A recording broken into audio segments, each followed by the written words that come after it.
ನಮಸ್ಕಾರ ಸ್ನೇಹಿತರೆ, ಇದೀಗ ತಾನೇ ಬಂದಿರುವ ಮುಖ್ಯವಾದ ಮಾಹಿತಿಗಳು. ಸಭೆಯಲ್ಲಿ ಗೃಹಲಕ್ಷ್ಮಿ ಯೋಜನೆ ಹಣ ಯಾಕೆ ಬರುತ್ತಿಲ್ಲ ಎಂದು ಸಿಎಂ ಸಿದ್ದರಾಮಯ್ಯರ ಮುಂದೆ ಕಾರಣ ಬಿಚ್ಚಿಟ್ಟ ಅಧಿಕಾರಿಗಳು.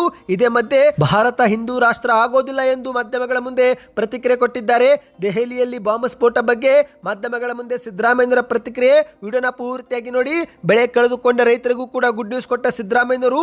ಇದೇ ಮಧ್ಯೆ ಪೌತಿ ಖಾತೆ ಅಭಿಯಾನ ಕುರಿತಂತೆ ಮುಖ್ಯವಾದ ಮಾಹಿತಿ. ಇಡೀ ರಾಜ್ಯದ ರೈತರಿಗೆ ಗುಡ್ ನ್ಯೂಸ್. ಹಾವೇರಿಯಲ್ಲಿ ಬೆಳೆ ವಿಮೆ ಹಗರಣ ಬಯಲಿಗೆ ಬಂದಿದೆ. ಅಧಿಕಾರಿಗಳು ಶಾಮೀಲು ಆಗಿದ್ದಾರೆ. ಮಾಧ್ಯಮಗಳ ಮುಂದೆ ಮಾಜಿ ಮುಖ್ಯಮಂತ್ರಿ ಬಸವರಾಜ ಬೊಮ್ಮಾಯಿ ಅವರು ಕಿಡಿಕಾರಿದ್ದಾರೆ. ಈ ಎಲ್ಲ ಮಾಹಿತಿಗಳನ್ನು ಡೀಟೇಲ್ ಆಗಿ ನೋಡೋಣ. ಅದಕ್ಕಿಂತ ಮೊದಲು ನೀವು ನಮ್ಮ ಚಾನಲ್ಗೆ ಮೊದಲು ಬಾರಿ ಭೇಟಿ ಕೊಡುತ್ತಿದ್ರೆ ದಯವಿಟ್ಟು ಸಬ್ಸ್ಕ್ರೈಬ್ ಆಗಿ, ಪಕ್ಕದಲ್ಲಿ ಕಾಣಿಸೋ ಗಂಟೆ ಕೂಡ ಒತ್ತಿ.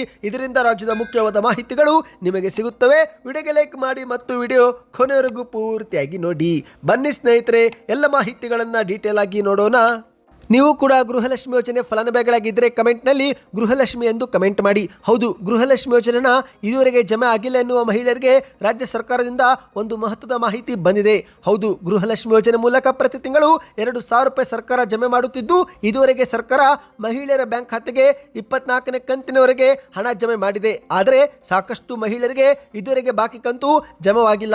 ಹೀಗಾಗಿ ಮಹಿಳಾ ಫಲಾನುಭವಿಗಳು ಸರ್ಕಾರದ ವಿರುದ್ಧ ಆಕ್ರೋಶ ವ್ಯಕ್ತಪಡಿಸುತ್ತಿದ್ದಾರೆ. ಇದೀಗ ಮಹಿಳಾ ಮತ್ತು ಮಕ್ಕಳ ಕಲ್ಯಾಣ ಇಲಾಖೆ ಜೊತೆಗೆ ಮುಖ್ಯಮಂತ್ರಿ ಸಿದ್ದರಾಮಯ್ಯರು ಸಭೆ ಮಾಡಿದ್ದು, ಸಭೆಯಲ್ಲಿ ಗೃಹಲಕ್ಷ್ಮಿ ಯೋಜನೆ ಹಣ ಯಾಕೆ ಜಮೆ ಆಗುತ್ತಿಲ್ಲ ಎಂಬ ಬಗ್ಗೆ ಚರ್ಚೆ ಮಾಡಲಾಗಿದೆ. ಹೌದು, ಮೈಸೂರು ಜಿಲ್ಲೆ ಒಂದರಲ್ಲೇ ಗೃಹಲಕ್ಷ್ಮಿ ಯೋಜನೆಗಳ ಫಲಾನುಭವಿಗಳ ಸಂಖ್ಯೆ 6,73,050 ಇದ್ದು, ಜುಲೈ ಅಂತ್ಯದವರೆಗೆ 100% ಫಲಾನುಭವಿಗಳಿಗೆ ಗೃಹಲಕ್ಷ್ಮಿ ಯೋಜನೆ ಹಣ ಪಾವತಿಯಾಗಿದೆ ಎಂದು ಅಲ್ಲಿನ ಅಧಿಕಾರಿಗಳು ಸಿಎಂ ಸಿದ್ದರಾಮಯ್ಯರ ಮುಂದೆನೇ ಇಡೀ ಸಭೆಗೆ ಮಾಹಿತಿ ನೀಡಿದ್ದಾರೆ. ಆಗ ಇದಕ್ಕೆ ಪ್ರತಿಕ್ರಿಯೆ ಕೊಟ್ಟಂತ ಸಿಎಂ ಸಿದ್ದರಾಮಯ್ಯರ ಪುತ್ರ ಯತೀಂದ್ರ ಅವರು, ನಾವು ಯಾವಾಗಲೂ ಜನರೊಂದಿಗೆ ಸಭೆ ಮಾಡಿದಾಗ ಹಣ ಬರುತ್ತಿಲ್ಲ ಎನ್ನುವ ದೂರುಗಳೇ ಹೆಚ್ಚು ಕೇಳಿ ಬರುತ್ತಿವೆ, ಇದಕ್ಕೆ ನೀವೇನು ಹೇಳುತ್ತೀರಿ ಎಂದು ಪ್ರಶ್ನೆಯನ್ನು ಹಾಕಿದ್ದಾರೆ.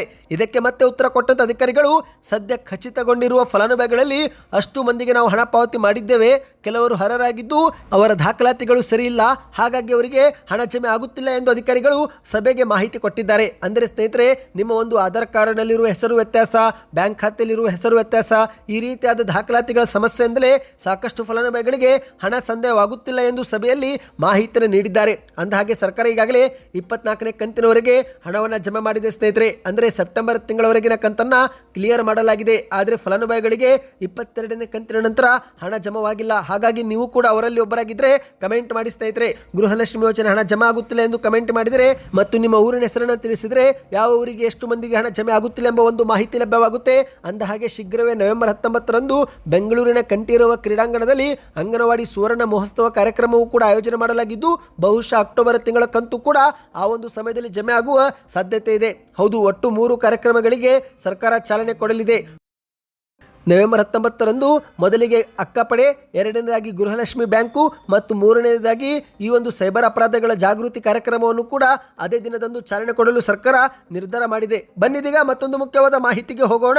ಇತ್ತೀಚೆಗೆ ದೇಶದ ರಾಜಧಾನಿ ನವದೆಹಲಿಯಲ್ಲಿ ಬಾಂಬ್ ಸ್ಫೋಟವಾಗಿದ್ದು ನಿಮಗೆ ಗೊತ್ತೇ ಇದೆ. ಸುಮಾರು 13 ಜನರು ಮೃತಪಟ್ಟಿದ್ದು, 20ಕ್ಕೂ ಹೆಚ್ಚು ಜನರು ಗಾಯಕ್ಕೊಳಗಾಗಿದ್ದಾರೆ. ಇದೇ ಮಧ್ಯೆ ಮುಖ್ಯಮಂತ್ರಿ ಸಿದ್ದರಾಮಯ್ಯರು ಈ ಒಂದು ದೆಹಲಿಯ ಬಾಂಬ್ ಬ್ಲಾಸ್ಟ್ ಬಗ್ಗೆ ಮಾಧ್ಯಮಗಳ ಮುಂದೆ ಪ್ರತಿಕ್ರಿಯೆ ಕೊಟ್ಟಿದ್ದಲ್ಲದೆ, ಭಾರತ ಎಂದೂ ಕೂಡ ಹಿಂದೂ ರಾಷ್ಟ್ರ ಆಗೋದಿಲ್ಲ ಎಂದು ಹೇಳಿಕೆಯನ್ನು ಕೂಡ ಕೊಟ್ಟಿದ್ದಾರೆ. ಹೌದು, ಭಾರತ ಎಂದಿಗೂ ಕೂಡ ಹಿಂದೂ ರಾಷ್ಟ್ರ ಎಂದಿರುವ RSS ಮುಖ್ಯಸ್ಥ ಮೋಹನ್ ಭಾಗವತ್ ಅವರ ಹೇಳಿಕೆಗೆ ಸಿಎಂ ಸಿದ್ದರಾಮಯ್ಯರು ತಿರುಗೇಟು ಕೊಟ್ಟಿದ್ದಾರೆ. ಭಾರತ ಎಂದಿಗೂ ಕೂಡ ಹಿಂದೂ ರಾಷ್ಟ್ರ ಆಗೋದಿಲ್ಲ, ನಮ್ಮದು ಬಹುತ್ವದ ರಾಷ್ಟ್ರ, ಹಲವು ಕಲೆ, ಸಂಸ್ಕೃತಿ, ಭಾಷೆ, ಧರ್ಮಗಳಿರುವ ದೇಶ ಎಂದು ಮೈಸೂರಲ್ಲಿ ಮಾಧ್ಯಮಗಳ ಮುಂದೆ ತಿಳಿಸಿದ್ದಾರೆ. RSS ಸಂಘ ಪರಿವಾರ ಬಹಳ ದಿನದಿಂದ ಈ ರೀತಿ ಹೇಳಿಕೊಂಡು ಬರುತ್ತಿದೆ.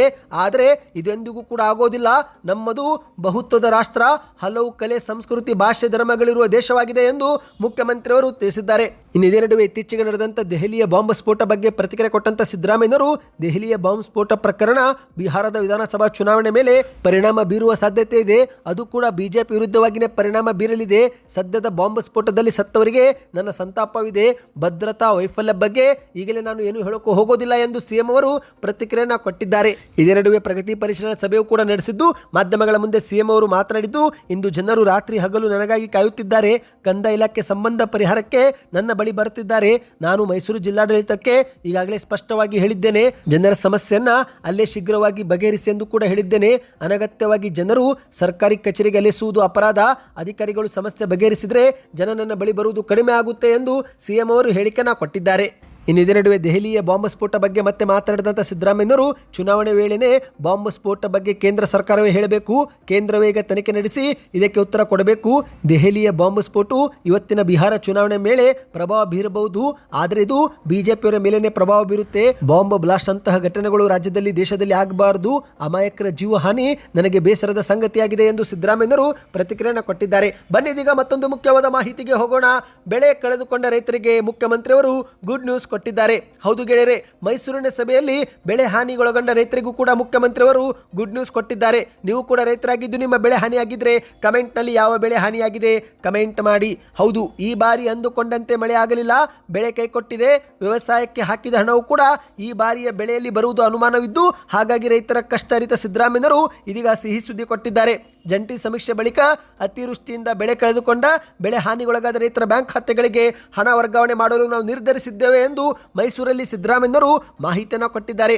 ಹೌದು ಗೆಳೆಯರೆ, ಕೃಷಿ ತೋಟಗಾರಿಕೆ ನೀರಾವರಿ ಇಲಾಖೆ ಅಧಿಕಾರಿಗಳ ಜೊತೆಗೆ ಸಭೆ ಮಾಡಿದಂಥ ಸಿದ್ದರಾಮಯ್ಯನವರು ರೈತರಿಗೆ ನೀರಿನ ನಿರ್ವಹಣೆ ಮತ್ತು ವೈಜ್ಞಾನಿಕ ಬಿತ್ತನೆ ಬಗ್ಗೆ ಮತ್ತು ಇಳುವರಿ ಹೆಚ್ಚಿಗೆ ಬರುವ ಹೊಸ ತಳಿಗಳ ಬಗ್ಗೆ ರೈತರಿಗೆ ನೀವು ಮಾಹಿತಿ ಕೊಡಬೇಕು.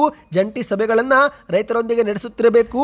ಇಂದು ಎಷ್ಟೋ ರೈತರು ತಮ್ಮ ಬೆಳೆಯನ್ನು ಬದಲಾಯಿಸಿದ್ದಾರೆ, ಹೊಸ ಬೆಳೆ ಬೆಳೆಯುತ್ತಿದ್ದಾರೆ, ಹಾಗಾಗಿ ಅವರಿಗೆ ಈ ಬಗ್ಗೆ ಮಾಹಿತಿ ಕೊಡಬೇಕು. ಇಂದು ಕರ್ನಾಟಕದಲ್ಲಿ ಗೊಬ್ಬರ ಬೀಜ ನಮ್ಮಲ್ಲಿ ದಾಸ್ತಾನುದಲ್ಲಿ ಸಂಗ್ರಹವಿದೆ. ರೈತರಿಗೆ ಅಗತ್ಯಕ್ಕಿಂತ ಹೆಚ್ಚು ಗೊಬ್ಬರವನ್ನು ನಾವು ಇಂದು ಮಾಡಿಟ್ಟುಕೊಂಡಿದ್ದೇವೆ. ಯೂರಿಯಾ ಕೂಡ ಅಗತ್ಯ ಇರುವುದಕ್ಕಿಂತ ಹೆಚ್ಚು ಸಂಗ್ರಹವಿದೆ ಎಂದು ಸಿಎಂ ಅವರು ಹೇಳಿದ್ದಾರೆ. ಸ್ನೇಹಿತರೆ, ನೀವು ಕೂಡ ರೈತರಾಗಿದ್ದು ನಿಮ್ಮ ಒಂದು ಬೆಳೆ ಹಾನಿಯಾಗಿದ್ರೆ ಕಮೆಂಟ್ ಮಾಡಿ ಸ್ನೇಹಿತರೆ. ಇನ್ನಿದೇ ಮಧ್ಯೆ ಪೌತಿ ಖಾತೆ ಬಗ್ಗೆ ಮತ್ತೊಂದು ಗುಡ್ ನ್ಯೂಸ್ ಬಂದಿದೆ. ಹೌದು ಗೆಳೆಯರೆ, ಡಿಸೆಂಬರ್ ವರೆಗೆ ಗಡುವನ್ನು ವಿಸ್ತರಣೆ ಮಾಡಲಾಗಿದೆ. ನವೆಂಬರ್ 5ರಿಂದ ನವೆಂಬರ್ 22ರವರೆಗೆ ಮಾತ್ರ ಪೌತಿ ಖಾತೆ ಅಭಿಯಾನ ಹಲವು ಕ್ಷೇತ್ರದಲ್ಲಿ ಮಾಡಲಾಗುತ್ತಿದ್ದು, ಈಗ ಈ ಒಂದು ದಿನಾಂಕದಲ್ಲಿ ಮತ್ತೆ ಸರ್ಕಾರ ವಿಸ್ತರಣೆ ಮಾಡಿದೆ. ಕರ್ನಾಟಕದಲ್ಲಿ ಪೌತಿ ಖಾತೆ ಪೌಡಿ ಕಾರ್ಯ ಪೂರ್ಣಗೊಳಿಸಲು ಇದೀಗ ಡಿಸೆಂಬರ್ ವರೆಗೆ ಗಡುವು ನೀಡಲಾಗಿದೆ. ಸ್ನೇಹಿತರೆ, ಎರಡೂ ಕಾರ್ಯಕ್ಕೆ ವೇಗ ನೀಡುವಂತೆ ತಹಶೀಲ್ದಾರ್ಗಳಿಗೆ ಕಂದಾಯ ಸಚಿವ ಕೃಷ್ಣ ಬೈರೇಗೌಡ ಅವರು ಕಟ್ಟುನಿಟ್ಟಿನ ಸೂಚನೆ ಕೊಟ್ಟಿದ್ದಾರೆ. ಹೌದು, ವಿಧಾನಸೌಧದಲ್ಲಿ ವಿಡಿಯೋ ಕಾನ್ಫರೆನ್ಸ್ ಮೂಲಕ ಹಲವು ಜಿಲ್ಲೆ ತಹಶೀಲ್ದಾರ್ಗಳಿಗೆ ಸೂಚನೆಯನ್ನು ಕೊಟ್ಟಿದ್ದಾರೆ. ಸ್ನೇಹಿತರೆ, ನೀವು ಕೂಡ ಏನಾದರೂ ರೈತರಾಗಿದ್ದು ನಿಮ್ಮ ಹೆಸರಲ್ಲಿ ಭೂಮಿ ಇಲ್ಲವೆಂದರೆ ಅಥವಾ ಮೃತಪಟ್ಟವರ ಹೆಸರಲ್ಲಿ ಏನಾದರೂ ಭೂಮಿ ಇದ್ರೆ ಅದನ್ನು ನೀವು ಈಗ ಸುಲಭವಾಗಿ ನಿಮ್ಮ ಹೆಸರಿಗೆ ವರ್ಗಾಯಿಸಿಕೊಳ್ಳಬಹುದು. ಸ್ನೇಹಿತರೆ, ಯಾರ ಒಂದು ಹೆಸರಲ್ಲಿ ಭೂಮಿ ಇರುತ್ತೋ ಅವರು ಮಾತ್ರ ಭೂಮಿಯ ಲಾಭ ಮತ್ತು ಯೋಜನೆ ಪ್ರಯೋಜನವನ್ನು ಪಡೆದುಕೊಳ್ಳಲು ಸಾಧ್ಯವಾಗುತ್ತೆ. ಹಾಗಾಗಿ ನೀವು ಏನಾದರೂ ಪೌತಿ ಖಾತೆಗಾಗಿ ಕಾಯುತ್ತಿದ್ರೆ ಒಂದು ಬಾರಿ ನಾಡ ಕಚೇರಿ, ಗ್ರಾಮ ಪಂಚಾಯತ್ ಅಥವಾ ತಾಲೂಕ್ ಪಂಚಾಯತ್ಗೆ ಭೇಟಿ ಕೊಟ್ಟು ನಿಮ್ಮ ಕ್ಷೇತ್ರದಲ್ಲಿ ಪೌತಿ ಖಾತೆ ಮಾಡಿಕೊಡಲಾಗುತ್ತಿದೆ ಎಂಬುದನ್ನು ಪರಿಶೀಲನೆ ಮಾಡಿಕೊಳ್ಳಿ. ಸ್ನೇಹಿತರೆ, ಮಾಹಿತಿಯ ಪ್ರಕಾರ ಕರ್ನಾಟಕದಲ್ಲಿ 41.62 ಲಕ್ಷ ಜಮೀನು ಈಗಲೂ ಕೂಡ ಮೃತಪಟ್ಟವರ ಹೆಸರಲ್ಲಿವೆಯಂತೆ. ಈ ಪೈಕಿ ಈಗಾಗಲೇ 2 ಲಕ್ಷ ಪ್ರಕರಣಗಳನ್ನು ಇದುವರೆಗೆ ಮೃತರ ವಾರಸುದಾರರಿಗೆ ಬದಲಾಯಿಸಲಾಗಿದೆ. ನಮ್ಮ ಗುರಿಯಲ್ಲಿ 5% ಮಾತ್ರ ಕೆಲಸವಾಗಿದೆ ಎಂದು ಕಂದಾಯ ಸಚಿವ ಕೃಷ್ಣ ಬೈರೇಗೌಡ ಅವರು ಸಭೆಯಲ್ಲಿ ಮಾಹಿತಿ ಕೊಟ್ಟಿದ್ದಾರೆ. ಸ್ನೇಹಿತರೆ, ಬನ್ನಿದೀಗ ಮತ್ತೊಂದು ಮುಖ್ಯವಾದ ಮಾಹಿತಿಗೂ ಹೋಗೋಣ. ಅದಕ್ಕಿಂತ ಮೊದಲು ಇದುವರೆಗೆ ನೀವು ವಿಡಿಯೋಗೆ ಲೈಕ್ ಮಾಡಿಲ್ಲವೆಂದರೆ ದಯವಿಟ್ಟು ಲೈಕ್ ಕೂಡ ಮಾಡಿ. ಇಂದು ರೈತರು ಬೆಳೆದಂಥ ಬೆಳೆ ಹಾನಿಯಾದರೆ ಅವರಿಗೆ ರೈತ ಸುರಕ್ಷಾ ಪ್ರಧಾನಮಂತ್ರಿ ಫಸಲ್ ಬಿಮಾ ಯೋಜನೆ ಮೂಲಕ ಪರಿಹಾರ ಹಣ ಕೊಡಲಾಗುತ್ತೆ. ಆದರೆ ಹಾವೇರಿ ಜಿಲ್ಲೆಯಲ್ಲಿ ಈ ಒಂದು ಪರಿಹಾರ ಹಣ ರೈತರ ಬದಲಿಗೆ ಅಧಿಕಾರಿಗಳಿಗೆ ಪಾಲಾಗಿರುವ ಒಂದು ಘಟನೆ ಬೆಳಕಿಗೆ ಬಂದಿದೆ. ಹೌದು, ಸ್ವತಃ ಮಾಜಿ ಮುಖ್ಯಮಂತ್ರಿ ಬಸವರಾಜ ಬೊಮ್ಮಾಯಿ ಅವರು ಈ ಬಗ್ಗೆ ಆರೋಪ ಮಾಡಿ ಆಕ್ರೋಶ ವ್ಯಕ್ತಪಡಿಸಿದ್ದಾರೆ. ಹಾವೇರಿ ಜಿಲ್ಲೆಯಲ್ಲಿ ಕರ್ನಾಟಕ ರೈತ ಸುರಕ್ಷಾ ಪ್ರಧಾನಮಂತ್ರಿ ಫಸಲ್ ಬಿಮಾ ಯೋಜನೆ ಅನುಷ್ಠಾನದಲ್ಲಿ ದೊಡ್ಡ ಹಗರಣವಾಗಿದೆ ಎಂದು ಕಿಡಿಕಾರಿದ್ದಾರೆ. ರೈತರ ಹೆಸರಿನಲ್ಲಿ ಕೋಟಿಗಟ್ಟಲೆ ಹಣ ಹೂಡಿಕೆ ಮಾಡುತ್ತಿರುವ ಮಧ್ಯವರ್ತಿಗಳು ಬೆಳೆ ಹಾನಿ ಪ್ರದೇಶ ನಿರ್ಧರಿಸಿ ವಿಮೆ ಪಡೆದುಕೊಳ್ಳುತ್ತಿದ್ದಾರೆ ಎಂದು ಮಾಧ್ಯಮಗಳ ಮುಂದೆ ಕಿಡಿಕಾರಿದ್ದಾರೆ. ಹೌದು, ನಿಜವಾದ ರೈತರಿಗೆ ಅನ್ಯಾಯವಾಗುತ್ತಿದೆ, ಮಧ್ಯವರ್ತಿಗಳಿಗೆ ಮಾತ್ರ ಕೈ ತುಂಬ ಹಣ ಹೋಗುತ್ತಿದೆ ಎಂದು ಬಸವರಾಜ ಬೊಮ್ಮಾಯಿ ಅವರು ಕಿಡಿಕಾರಿದ್ದಾರೆ. ಈ ಒಂದು ಹಗರಣದಲ್ಲಿ ಕೃಷಿ ಇಲಾಖೆ ಸೇರಿದಂತೆ ಹಲವು ಇಲಾಖೆ ಅಧಿಕಾರಿಗಳು ಶಾಮೀಲಾಗಿದ್ದಾರೆ ಎಂದು ನೇರವಾಗಿ ಆರೋಪ ಮಾಡಿದ್ದಾರೆ. ಅಷ್ಟು ಮಾತ್ರವಲ್ಲ, ಇಲಾಖೆಯ ಜಂಟಿ ನಿರ್ದೇಶಕ ಮಲ್ಲಿಕಾರ್ಜುನ್ ಅವರನ್ನು ಕೂಡ ತರಾಟೆಗೆ ತೆಗೆದುಕೊಂಡಿದ್ದಾರೆ. ಹಾವೇರಿಯ ಹೊರವಲಯದಲ್ಲಿರುವ ಜಿಲ್ಲಾ ಪಂಚಾಯತಿ ಸಭಾಂಗಣದಲ್ಲಿ ಇತ್ತೀಚೆಗೆ ಹಮ್ಮಿಕೊಳ್ಳಲಾಗಿದ್ದಂಥ ಬ್ಯಾಂಕುಗಳ ಪ್ರಗತಿ ಪರಿಶೀಲನಾ ಸಭೆಯಲ್ಲಿ ಪಾಲ್ಗೊಂಡು ಮಾಜಿ ಮುಖ್ಯಮಂತ್ರಿ ಬೊಮ್ಮಾಯಿ ಅವರು ಬೆಳೆ ಮೇಲೆ ಆಗುತ್ತಿರುವ ಅಕ್ರಮ ಬಗ್ಗೆ ಎಳೆ ಎಳೆಯಾಗಿ ಬಿಚ್ಚಿಟ್ಟಿದ್ದಾರೆ. ಪ್ರಸ್ತುತ ವರ್ಷ ಮುಂಗಾರಿನಲ್ಲಿ ಹಾವೇರಿಯ ಶಿಗ್ಗಾವಿ ತಾಲೂಕಿನಲ್ಲಿ 44,000 ಹೆಕ್ಟೇರ್ ಪ್ರದೇಶದಲ್ಲಿ ಬಿತ್ತನೆಯಾಗಿತ್ತು. ಬಹುತೇಕ ರೈತರು ಬೆಳೆ ವಿಮೆಯೂ ಕೂಡ ತುಂಬಿದ್ದಾರೆ. ಆದರೆ ಅಧಿಕಾರಿಗಳು ಮಾತ್ರ ಸರ್ಕಾರಕ್ಕೆ ಕೇವಲ 710 ಹೆಕ್ಟೇರ್ ಪ್ರದೇಶ ಮಾತ್ರ ಬೆಳೆ ಹಾನಿಯಾಗಿದೆ ಎಂದು ವರದಿ ಕೊಟ್ಟಿದ್ದಾರೆ. ಇಷ್ಟೊಂದು ವ್ಯತ್ಯಾಸ ಹೇಗೆ ಎಂದು ಪ್ರಶ್ನೆ ಮಾಡಿದ್ದಾರೆ.